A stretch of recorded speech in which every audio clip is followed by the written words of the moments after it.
Ora, muito boa tarde, bem-vindos a mais um webinário promovido pela Iron FX. O meu nome é Joel Rodrigues e estarei então a apresentar este webinário com o meu colega António Campos. Este webinário faz parte de uma série de vários webinários. Para quem tem vindo a acompanhar, temos vindo a falar sobre diversos temas relacionados com os mercados financeiros e concretamente mais focado no mercado Forex. Este webinário irá versar sobre a análise fundamental. No último webinário falámos um pouco sobre análise técnica e indicámos que deveria complementar-se com a análise fundamental. E, portanto, hoje será esse o tema no qual iremos abordar aqui alguns tópicos relevantes e básicos. Eu peço só um instante, por favor, e enquanto aguardamos que cheguem mais participantes.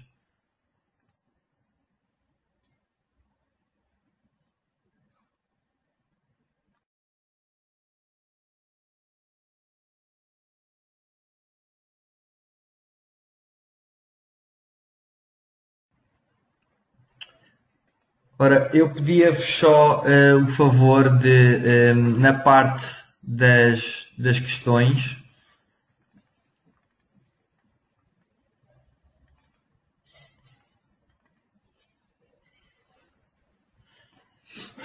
correto, temos aqui uma indicação, é normal, portanto, os participantes só terem acesso ao áudio e não, portanto, poderem participar, digamos assim, verbalmente no webinário.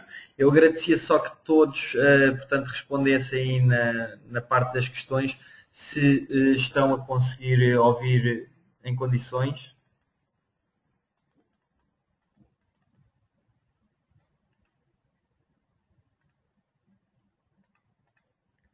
Ora, eu creio que estaremos então todos a postos.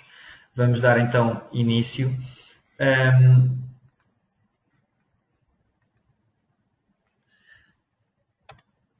Fazer aqui uma pequena nota para quem já nos tem vindo a acompanhar nos vários webinários, provavelmente já sabe.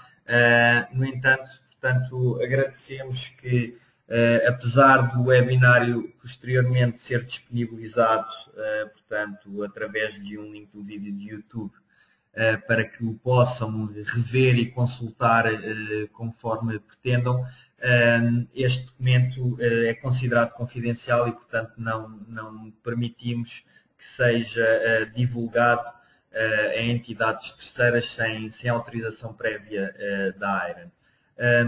Relembrar também que Forex e CFDs são produtos alavancados que podem envolver um alto nível de risco e, como tal, existe a possibilidade de que se possa perder o capital investido. Portanto, são produtos que podem não ser adequados a todos os investidores e, nesse sentido, antes de começarem a investir, deverão procurar, portanto, uma opinião ou obter informação concreta sobre os produtos onde estarão a investir.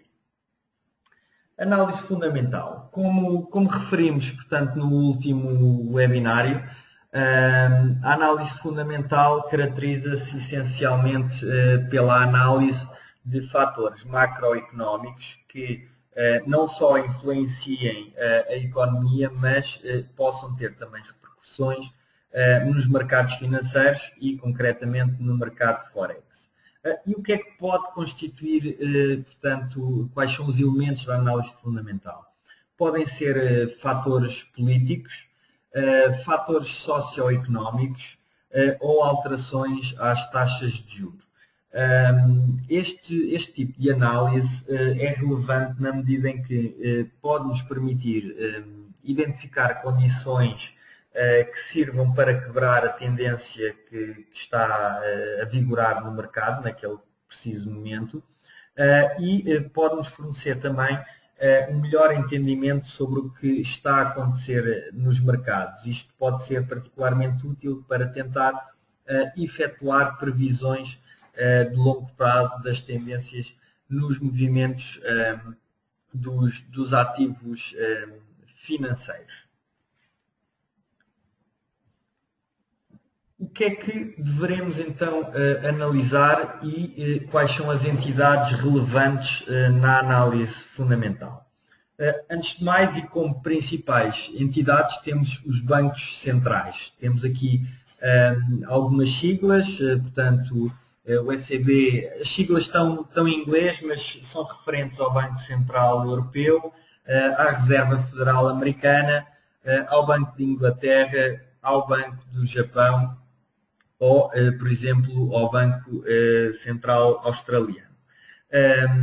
Deveremos também ter em consideração os calendários económicos, uma vez que vão revelar dados macroeconómicos, nomeadamente dados que podem estar relacionados com as taxas de desemprego, as taxas de crescimento económico, e a forma que esses fatores todos influenciarão, portanto, o movimento dos preços dos ativos financeiros. Devemos também ter em atenção a análise intermercado, portanto, a interligação dos mercados. Isto é algo que também já referimos aqui nos webinários passados. E teremos também que ter em atenção outros fatores, como, por exemplo, crises soberanas. Temos exemplos bem visíveis recentemente, como por exemplo a crise disputada em 2008 pela falência do Lehman Brothers, que veio depois resultar numa crise de dívida soberana em certos países europeus, nomeadamente o nosso, Portugal, e portanto todos estes fatores podem ter influência, podem e têm influência na formulação dos preços dos produtos financeiros nos quais poderão investir. Outro fator a ter em conta é também a carry trade. No fundo, o que é a carry trade? A carry trade é um tipo de transação onde, portanto, ao invés de estarmos só focados na valorização ou na desvalorização de um determinado par de moeda, temos que ter em consideração as taxas de juros de cada uma dessas moedas. O que é que sucede? Quando temos uma posição aberta de um dia para o outro, na generalidade a corretora vai cobrar uma taxa swap. No fundo, é uma taxa de permanência por a posição ter ficado aberta. Acontece que com determinados pares, esse swap pode ser positivo. O que é que isso significa? Significa que o investidor não terá que pagar para ter essa posição aberta, como ainda irá receber. Isto porquê? Porque a diferença entre as taxas de juros de as duas moedas que constituem aquele par são favoráveis na posição que foi aberta pelo investidor. E, portanto, nesse sentido, a diferença traduz-se numa diferença positiva, e a esse tipo de transação chamamos carry trade. Eu coloquei aqui também um link que remete para a nossa página da Iron FX, uma vez que através deste link poderão ter acesso ao calendário económico disponibilizado pela Iron, onde aqui poderão consultar todas as notícias macroeconómicas que irão, portanto, ser divulgadas, digamos assim, nesse presente momento. Hoje, por exemplo, poderemos verificar que tivemos às 8h30 da manhã, por exemplo, logo aqui o primeiro, tivemos a divulgação do PMI para a Alemanha. O que é o PMI? É o Purchase Manager Index, que no fundo é um índice que mede, portanto, o volume de compras efetuadas pelos gestores de compras nas mais diversas indústrias. E de que forma é que isto pode ser relevante? Pode ser relevante porque se registarmos um incremento, portanto, das compras por parte destes gestores, significa tendencialmente que a economia estará mais forte. Porquê? Porque se estão a comprar mais, será porque irão produzir mais. E se estão a produzir mais é porque existe um maior dinamismo económico e existe uma maior procura para aquele tipo de produtos e, portanto, é um estímulo à economia. Neste caso, em concreto, poderemos verificar aqui que o dado do mês anterior foi 54,8. No caso do PMI, mede-se acima, ou seja, acima de 50 é considerado positivo e abaixo negativo. Neste caso em concreto, o consenso é a opinião pré-formada por parte do mercado, dos analistas, em que estariam a antecipar uma ligeira queda face aos dados do mês anterior. Portanto, onde estaríamos aqui em 54,8, passaria este mês para 54,6. A realidade é que os dados saíram ainda mais negativos do que se estava a pensar, saiu 53,8. Isto provavelmente teve um impacto negativo no euro e, portanto, poderia resultar em movimentações nos pares que incluíssem, portanto, a moeda do euro. E este calendário económico é atualizado, portanto, diariamente, e poderão ver aqui então os diversos dados macroeconómicos que irão ser divulgados nesse dia e poderão, portanto, estar atentos à hora e ao tipo de dado que irá ser lançado e se o mesmo poderá ou não ter impacto num ativo que vocês possam ter interesse em investir. Eu aproveito, uma vez que estamos aqui também no site da Iron, nesta área de pesquisa e análise, temos também uma análise diária feita pelo nosso departamento de análise, onde temos, portanto, é efetuada uma análise às notícias que irão sair nesse dia e uma previsão de qual poderá ser o impacto no mercado de cada uma dessas notícias. Eu neste momento estou aqui no site em inglês, mas vou alterar para o português e aqui na área de pesquisa e análise, portanto, calendário económico era onde estávamos a ver, portanto, as várias notícias que iriam sair nesse dia e na análise de mercado poderão então aqui ver, portanto, o comentário em português, portanto, o comentário efetuado diariamente pelo nosso departamento de análise. O que recomendamos, portanto, a leitura deste documento, porque poderá dar alguns insights sobre o desenvolvimento dos mercados nesse dia e poderá ajudar-vos à tomada de decisão. A política dos bancos centrais. Portanto, no fundo, vamos debruçar-nos sobre o que é a essência da política monetária. Vamos abordar a flexibilização quantitativa, ou em inglês quantitative easing, e iremos também ter em consideração algumas declarações por parte de membros relevantes dentro destas entidades, a divulgação de minutas de reuniões dos conselhos destas entidades e protocolos de reunião dos bancos centrais. Portanto, tudo isto são temas relevantes e que podem ter, portanto, impacto nos mercados. O que é, então, a essência da política monetária? Portanto, sucintamente, a principal função do sistema bancário é, obviamente, fornecer dinheiro à economia. Temos o exemplo, portanto, dos empréstimos, em que uma pessoa que necessita de financiamento vai ter como entidade financeira de forma a poder obter um empréstimo e, portanto, realizar o projeto, seja ele económico ou pessoal, que pretende. Como é que funciona este sistema? Portanto, o Banco Central providencia financiamento ao sistema bancário, aos bancos comerciais. E estes, por sua vez, tendencialmente irão então financiar a economia, sejam as empresas ou pessoas em nome individual. A taxa de refinanciamento, portanto, é a taxa a que os bancos centrais irão financiar os bancos comerciais. No fundo, quando eles definem esta taxa de refinanciamento, no fundo estão a divulgar, a tornar claro qual é que é o valor do dinheiro na economia.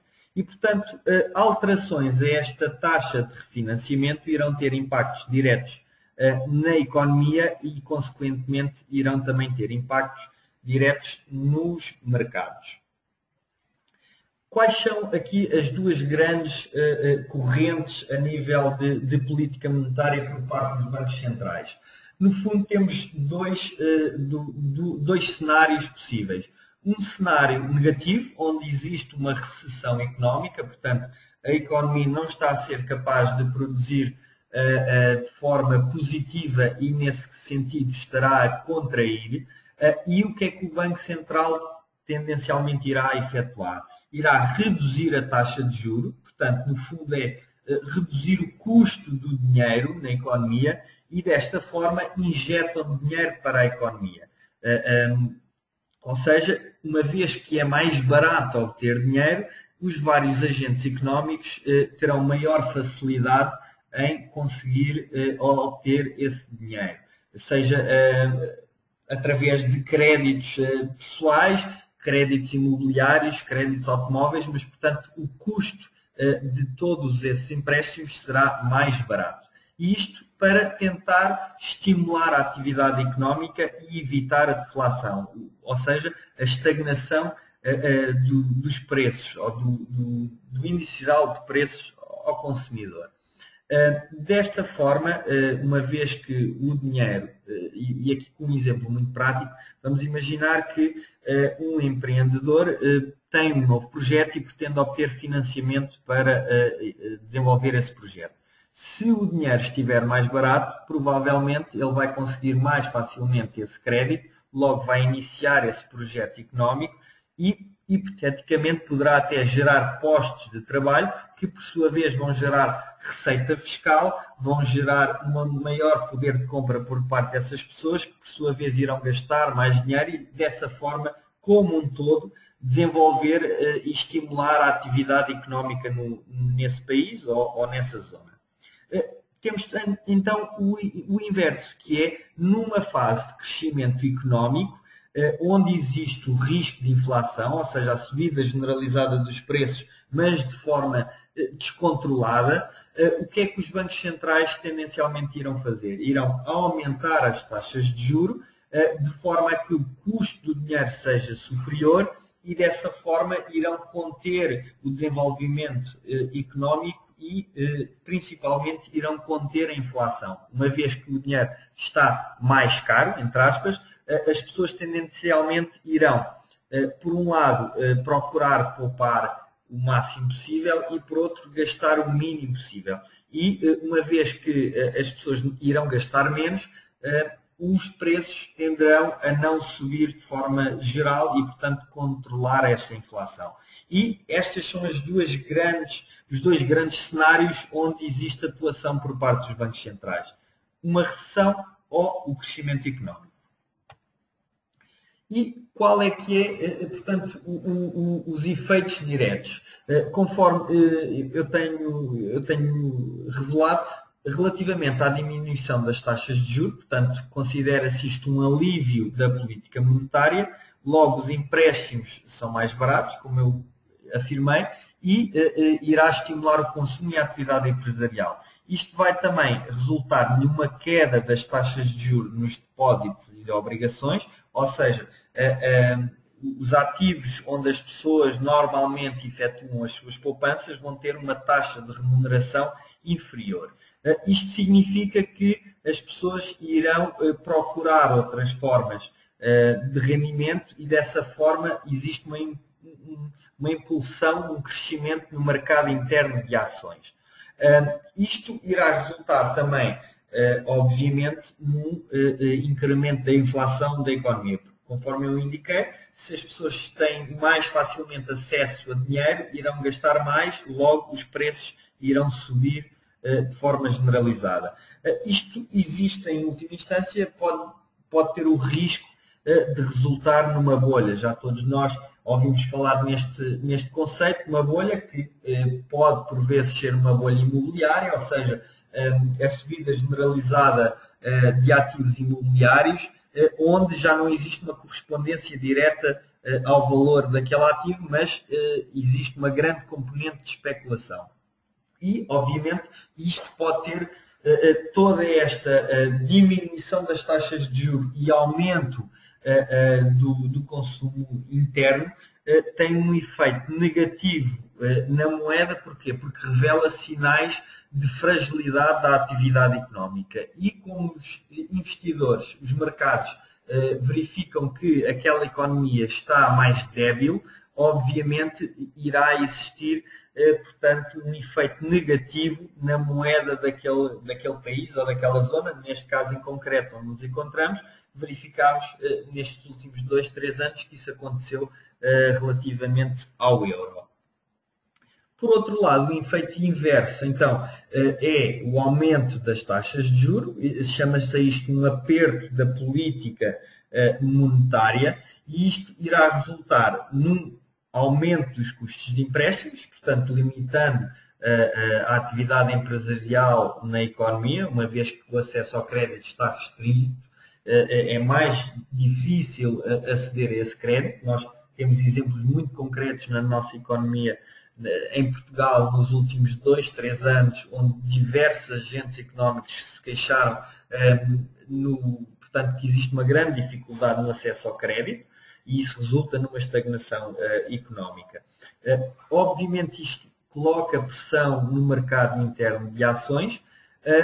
O objetivo, ou o ponto positivo deste aumento das taxas de juros é, por um lado, o controle da inflação na economia e, por outro, o efeito positivo na moeda interna, ou seja, aqui em sentido contrário, uma vez que existe um aumento da taxa de juros, significa que a economia está forte e, portanto, existe um efeito positivo na moeda interna desse país.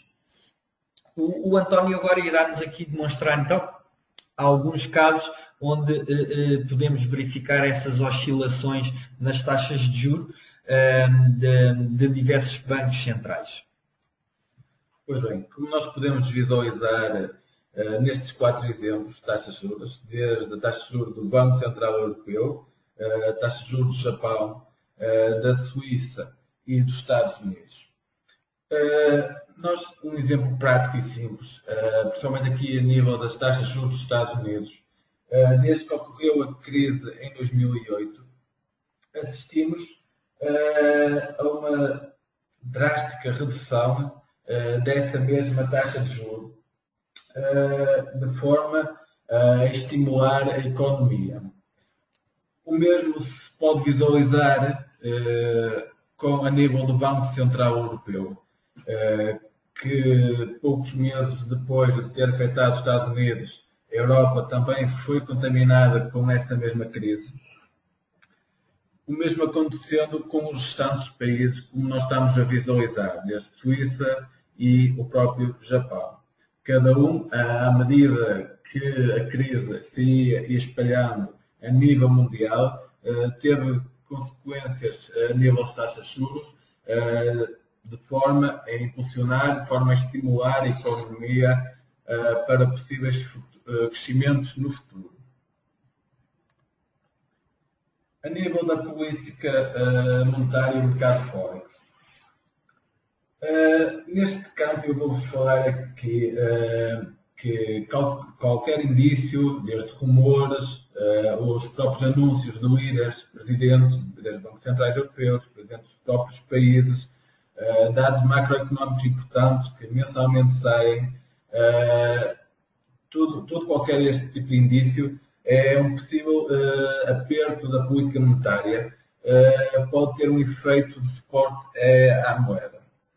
Assim como quaisquer dicas ou sinais sobre o fim do ciclo do aumento da taxa de juros também poderá ter um efeito negativo na moeda interna.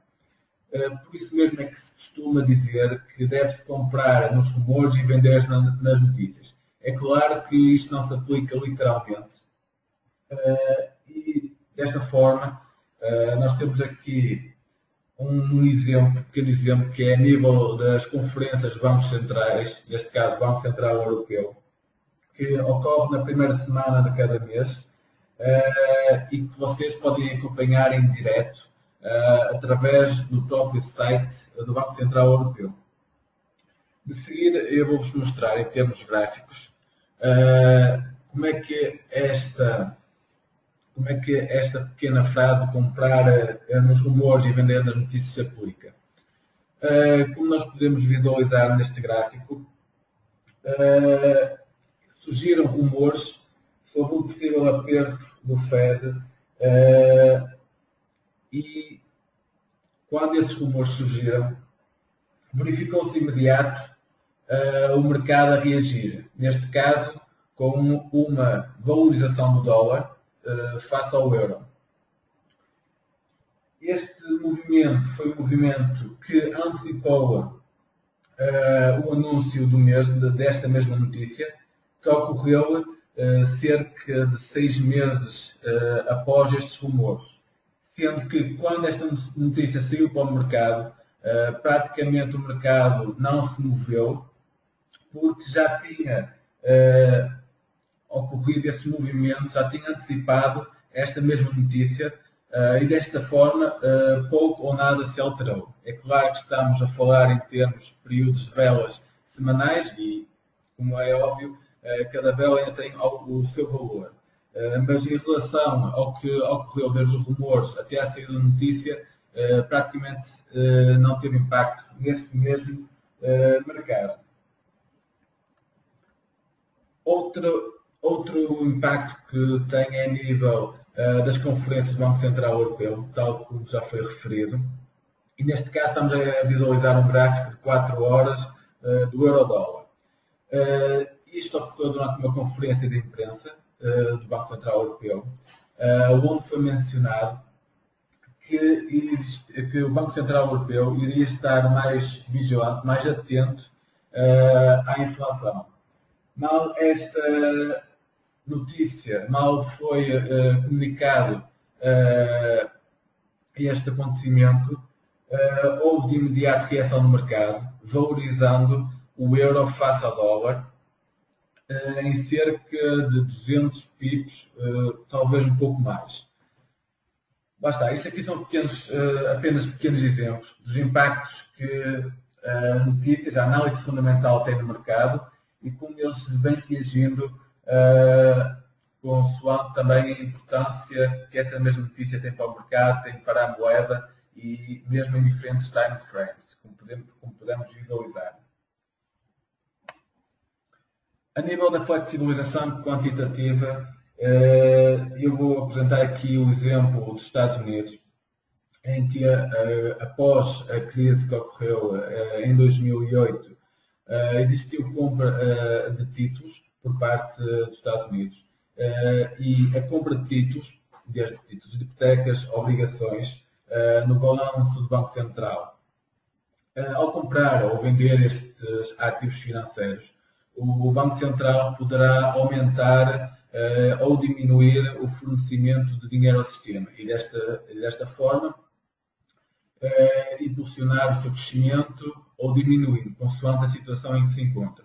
Neste caso específico, o objetivo era impulsionar, era realizar um crescimento, estimular a economia e por isso mesmo é que existiu uma compra de ativos no valor de 1 a 1,6 trilhões de dólares, o que é equivalente a diminuir a taxa dos fundos federais em cerca de 1%.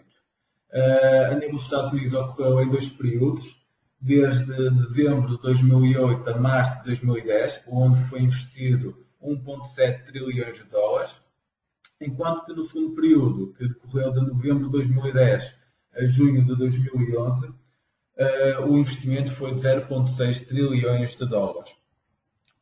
A flexibilização quantitativa tradicional pode reanimar a economia e o sistema de empréstimos bancários, gerando uma diminuição da procura da moeda e um aumento da procura de ações e matérias-primas.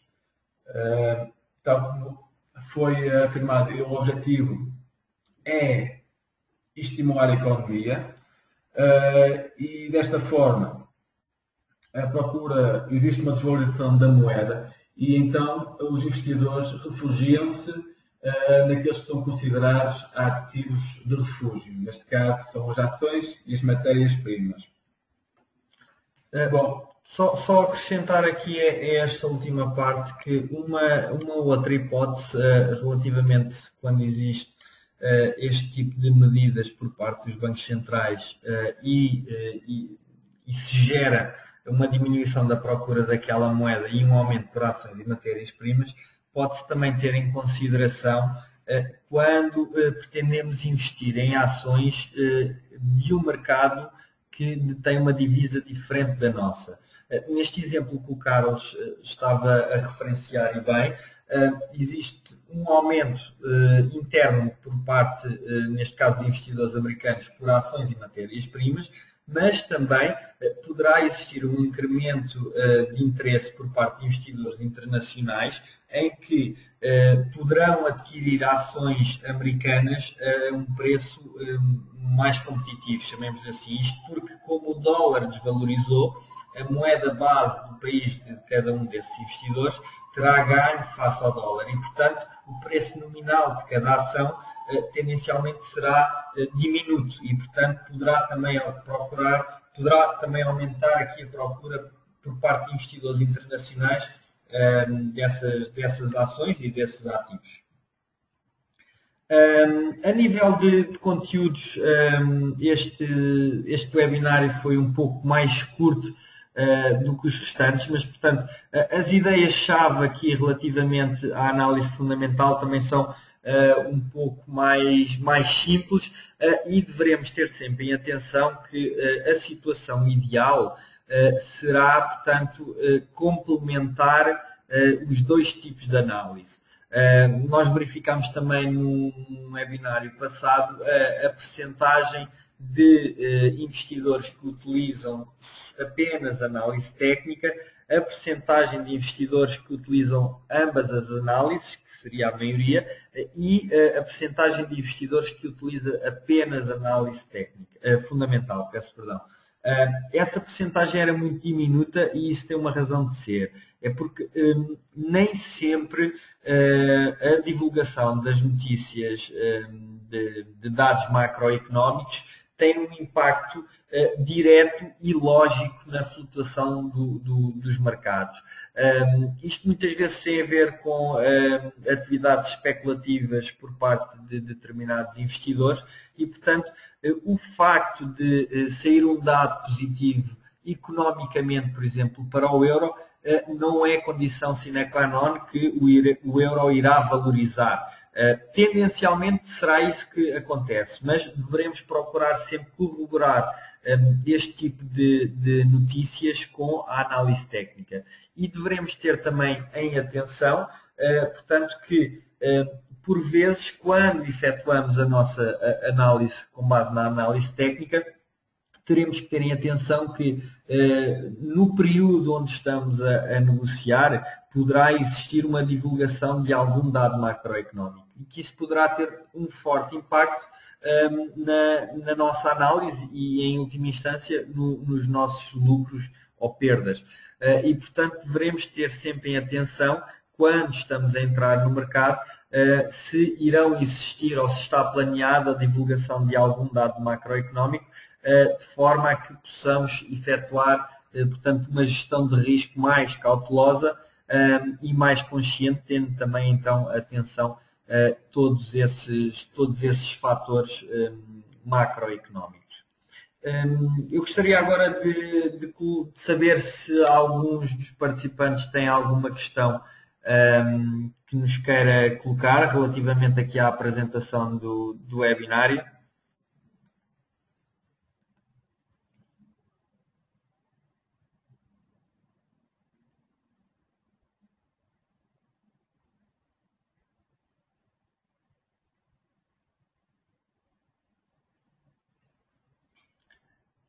Caso tenham alguma questão, poderão colocá-la. Ora, temos aqui um tópico, a crise na Crimeia e o petróleo. Ora, sem dúvida que estes dados económicos e, neste caso, demográficos, porque tem a ver com uma determinada região, obviamente tem impactos diretos nos mercados. Basta, por exemplo, ver como reagiu o rublo, a moeda da Rússia, há umas semanas atrás, como é que foram as movimentações do rublo face ao euro e face ao dólar, onde sofreram desvalorizações agressivas na altura em que saiu estas notícias. Relativamente ao facto do crudo, do petróleo, relembrar também que, por exemplo, cada vez que existe, nem que seja um rumor, lá está, de uma hipotética crise, por exemplo, no Médio Oriente, ou que envolva algum país produtor de petróleo, ou até mesmo uma questão quando saem as divulgações dos inventários, portanto, das reservas de petróleo, isso tem impacto direto na cotação desses ativos. Vamos ter aqui, por exemplo, um exemplo, quando os Estados Unidos divulgam inventários de petróleo abaixo do que seria expectável, portanto, os Estados Unidos detêm menos petróleo do que o mercado acharia, existe uma valorização, portanto, no preço desse ativo.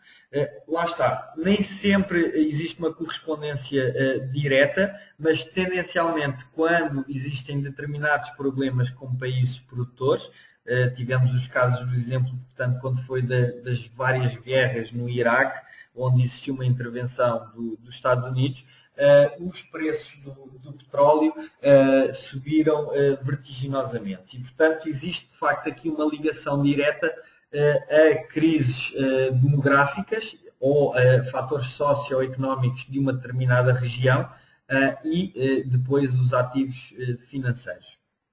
Ora, temos aqui um conjunto de outras questões. Correto. Temos aqui uma questão, portanto, quando o Banco Central liberta dinheiro para o mercado, ou seja, baixa a taxa de juro, logo a moeda tende a desvalorizar. Porquê? Porque é um reflexo de um estímulo económico e, portanto, a visão que o mercado tem é que se a economia necessita de estímulo, significa que não está no seu melhor momento, não está numa fase pujante. E nesse sentido, portanto, tendencialmente a divisa daquele país irá sofrer uma desvalorização. Pode ser momentânea ou pode ser um pouco mais longa, mas pelas leis económicas, tendencialmente o que acontece é de facto uma desvalorização dessa moeda.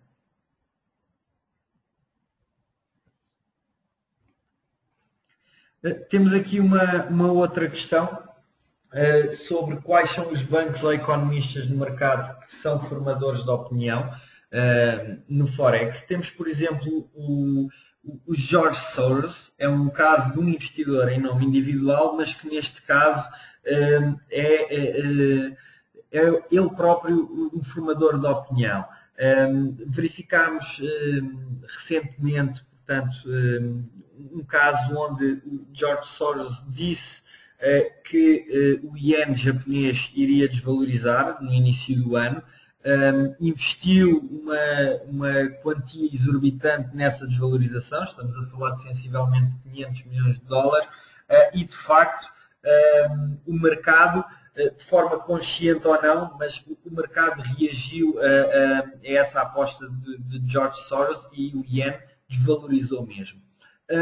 Outras figuras mais relevantes também são, obviamente, os presidentes dos bancos centrais. Neste caso, temos Mário Draghi no Banco Central Europeu e a senhora Yellen, recentemente nomeada para presidente da Reserva Federal Americana.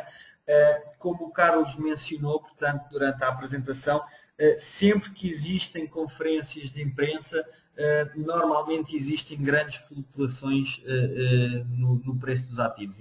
São ali períodos de grande volatilidade, conforme o Carlos demonstrou, deu o exemplo, portanto, de uma conferência de imprensa onde, na altura, o Presidente do Banco Central Europeu era o Trichet, e onde ele disse que o Banco Central Europeu iria estar bastante atento à inflação, ou seja, provavelmente iria restringir o fornecimento de dinheiro à economia, porque a economia estava saudável, logo os preços estavam a subir e eles queriam controlar a inflação, e isso gerou, numa vela de 4 horas, uma valorização do euro face ao dólar a rondar os 200 pips. Portanto, isto são exemplos concretos em que, como determinadas figuras pessoais podem ter um forte impacto, nem que seja no curto prazo, mas tem um forte impacto nas oscilações que o mercado possa ter. Vamos aguardar para verificar se existe mais alguma questão.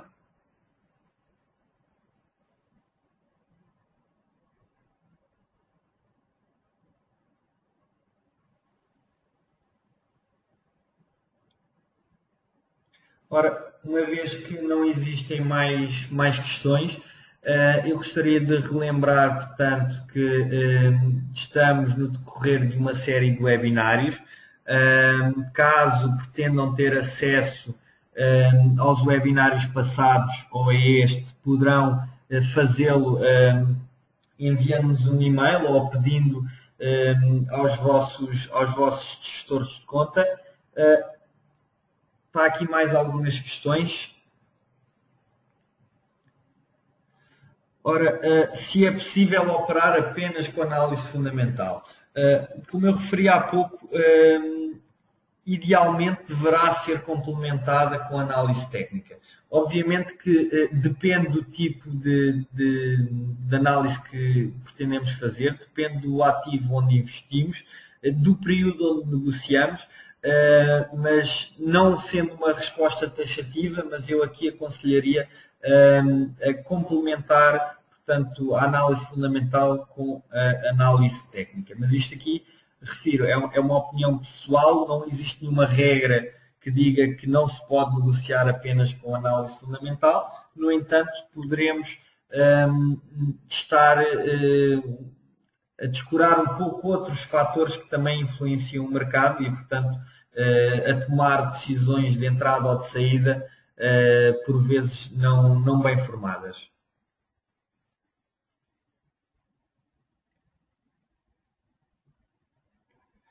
Ora, sites sobre análise fundamental ou calendários económicos, nós temos, por exemplo, o investing.com, que já foi aqui referido também por um participante, temos o Forex Factory, temos o FX Street, o próprio site da Iron FX, como mencionei de início, portanto, providencia também o calendário de notícias que irão sair nesse dia.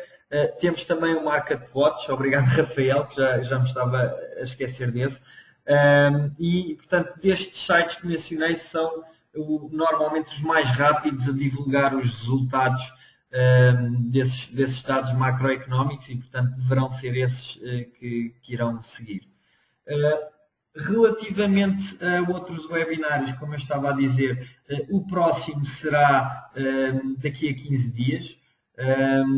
Irá versar sobre outros temas que também relacionados com a análise fundamental. Poderão ter acesso, como eu estava a dizer há pouco, poderão ter acesso inclusive aos webinários passados. Portanto, nós começámos a fazer aqui um pequeno apanhado, nós começámos por referir, portanto, o que é o mercado Forex, progredimos depois para a utilização da plataforma, análise técnica, agora a análise fundamental, e, portanto, caso pretendam ter acesso aos vídeos dos webinários passados, deverão entrar em contato com o vosso account manager ou enviar-nos um e-mail, no meu caso, jrodrigues@ironfx.com, enquanto que no meu caso é accounts@ironfx.com. e dessa forma nós teremos todo o gosto, portanto, em fornecer-vos o link do YouTube que vos permite, portanto, descarregar ou visualizar novamente o webinário. Uma vez mais, agradecer então a vossa presença, relembrar que daqui a 15 dias iremos ter um novo webinário, e uma vez que não existem mais questões, portanto, agradecer a vossa atenção e desejar o resto de um bom dia. Em nome da Iron, obrigado e até ao próximo webinário.